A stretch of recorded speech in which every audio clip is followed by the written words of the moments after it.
Hello friends, আমি এখন যে জায়গাটাতে দাঁড়িয়ে আছি এটি আমার রুম থেকে 250 কিলোমিটার দূরে। আজকে চলে আসলাম মরুভূমি দেখার জন্য। আমার বাম পাশে দেখতে পাইতেছেন মরুভূমির পাহাড়, উঁচু উঁচু পাহাড় দেখতে পাইতেছেন। দেখা যায় মনে হয় যে বাংলাদেশের যে বড় বড় পাহাড় দেখা যায়, আর মরুর দেশে আসলে মরুর রম্বলের পাহাড় দেখতে পাইবেন। এবং এই পাশে দেখতে পাইতেছেন অনেকগুলা উঁচু উঁচু পাহাড়।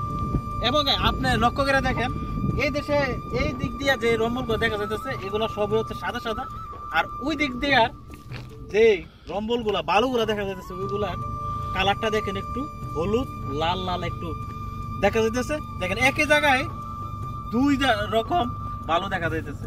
এটাই বলে আল্লাহর কুদরত। আর আমি যে রুটটাতে অবস্থান করতেছি এটা হচ্ছে হামিম টু লেওয়া রুট। তো এখানে আসছিলাম দেখার জন্য, পাশাপাশি একটা কাজও ছিল। সেই যে আসলাম সকাল 6টায়, এখন বাজতেছে 1টা, এখন পর্যন্ত এখানে আছি। তাই আপনাদের মাঝে এই দৃশ্যটা তুলে ধরলাম।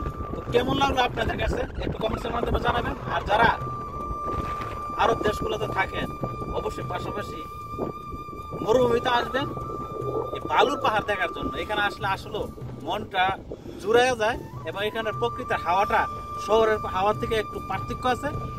এই হাওয়াটা ভিতরে নিলে অনেকটাই ভালো লাগে, নিঃশ্বাসটা নিলে ভিতরটা খুবই শান্তি লাগে।